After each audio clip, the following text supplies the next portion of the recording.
नमस्कार। खराब मौसम में लहसुन की फसल में ज़्यादा दिक्कतें आ रही हैं। फिलहाल लहसुन में आप देख रहे होंगे, लहसुन में पीलापन दिखाई दे रहा है, कहीं नोकें सुखाई दे रही हैं। बहुत कम थ्रिप्स का भी अटैक है, लेकिन खासकर जो फफूंद जनित रोग हैं उनका प्रकोप ज़्यादा है। कम तापमान में कीड़े कम परेशान करते हैं, खासकर जो मुख्य कीड़ा जो लहसुन का है वो थ्रिप्स है, वो कम परेशान करता है। तो ऐसे में हमारी क्या एक स्ट्रेटजी होनी चाहिए कि लहसुन को हम अच्छा रखें। हम देखिए, ये शायद मैं पहला आदमी ऐसा होऊँगा जो बहुत पहले से ये बोलता आया हूँ कि लहसुन ऐसी फसल है, बहुत लिमिटेड इसमें पत्तियाँ होती हैं। इसमें आप है ना बीमारी आने का इंतज़ार ना करें। बीमारी जब हम दिखती है, जब हम दवा दारू करने की सोचते हैं, तब तक बहुत देर हो चुकी होती है। और जो लहसुन की पत्तियाँ जो लहसुन के लिए खाना बनाती हैं, वो तब तक काफ़ी ख़राब हो चुकी होती हैं। तो हमारी अप्रोच लहसुन में ये होनी चाहिए, क्योंकि लहसुन एक कमर्शियल फसल है। लहसुन जैसे लास्ट ईयर अच्छा भाव था, आगे भी उम्मीद है अच्छा मिले। ना मिले तो भी है कि मतलब हाई वैल्यू क्रॉप है, कमर्शियल क्रॉप है, खर्चे वाली फसल है, बिना खर्चा इसको पैदा करना मुश्किल है वर्तमान हालातों में।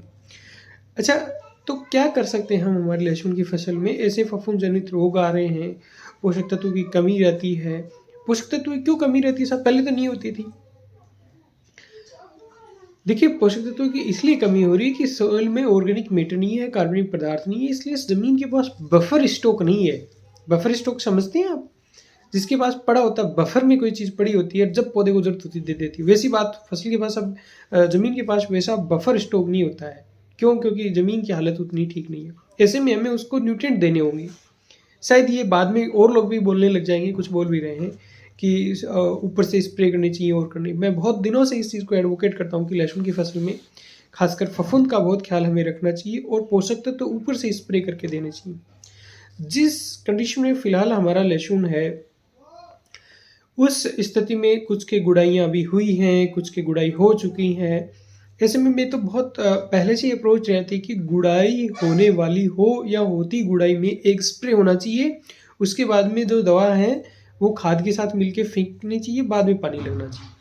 आपका लहसुन जिस भी स्थिति में हो, पर अभी की जो मौसमी स्थितियाँ हैं, इसके अंदर जो रोग आएगा वो आपका कंट्रोल होगा।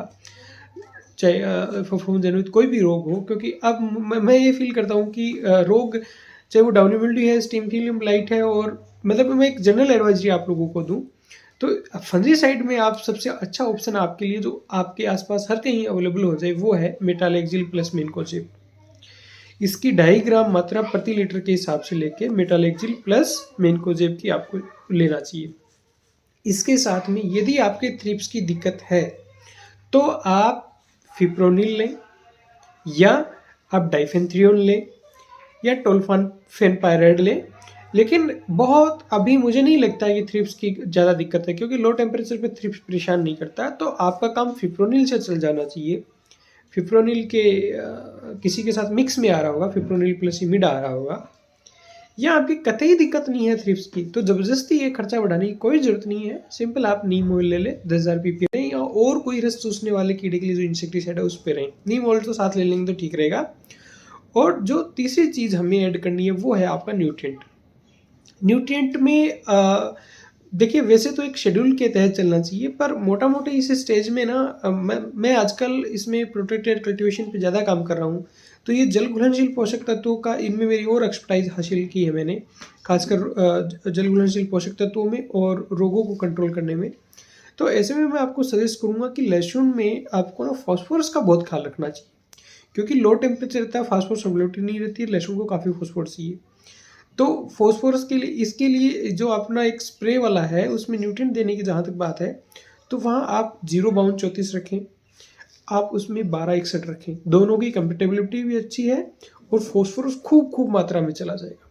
और यदि आपकी ओवरऑल सीवियरली आपकी क्रॉप कमज़ोर है और आपको कहीं कहीं नैनो यूरिया मिल ही जाता है कैसे न कैसे तरीके से, मतलब जोर जबरदस्ती से, तो वो नैनो यूरिया भी आप उसके अंदर ऐड कर दें। और एक माइक्रो न्यूट्रिएंट का मिक्सर लें। मैं अगेन रिपीट कर रहा हूँ, 0 बाउंड 34 NPK, 0 बाउंड 34 आपका NPK 12 61 0, और आपका उसमें यदि नैनो यूरिया हो जाए, और माइक्रोन्यूट्रिएंट का मिक्सर। माइक्रोन्यूट्रिएंट के मिक्सर में आप किसी अच्छी कंपनी का, जिस पे भी आपको भरोसा है, अच्छी कंपनी, आपका भरोसा मतलब जो मार्केट में रेप्यूटेड कंपनी है, भले ही महंगा हो, लेकिन माइक्रोन्यूट्रिएंट का जो मिक्सर है जिसमें सूक्ष्म पोषक तत्व आते हैं Fe, copper, zinc, boron, manganese, तो वो मिक्सर, तो इसका आप एक स्प्रे कर दें। सबसे अच्छी बात इसमें जो ध्यान रखने वाली है वो ये है, जो काफ़ी ज़रूरी है, कि आप पानी की मात्रा ज़्यादा से ज़्यादा लें, कम से कम 500 लीटर पानी 1 हेक्टेयर के अंदर लें। ट्रैक्टर वाली टंकी से करें तो ज़्यादा बेहतर है। और जो फंजीसाइड वाली नेक्स्ट, अब मैं कोशिश करूँगा, मैं हालांकि थोड़ा व्यस्त हूँ, किसी मेडिकल कारण की वजह से दिल्ली हूँ, पर मैं कोशिश करूँगा कि मैं थोड़े रेगुलर वीडियो आपको देता रहूँ। और जिन लोगों ने अभी गुड़ाई करके खाद वाद नहीं फेंका है, वो खाद के साथ में थायोफिनेट मिथाइल ज़रूर फेंक दें।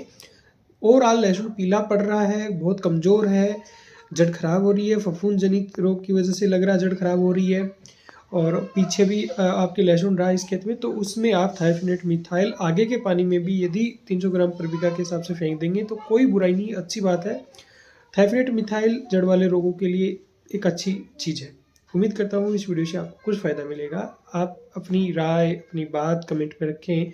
आप कमेंट ज़्यादा से ज़्यादा करें किस चीज़ पे आप वीडियो चाहते हैं, ताकि मैं वीडियो उस हिसाब से बना पाऊँ। क्योंकि अब मैं थोड़ा हॉस्पिटल में बाहर हूँ, तो मुझे आइडिया, मेरे पास वो जो सैंपल्स आते हैं वो डायरेक्ट नहीं आ रहे हैं, कुछ फ़ोटो के माध्यम से आ रहे हैं। तो आप जैसे बताओगे उस अकॉर्डिंगली मैं वीडियो डालने की कोशिश करूँगा। नमस्कार, जय हिंद।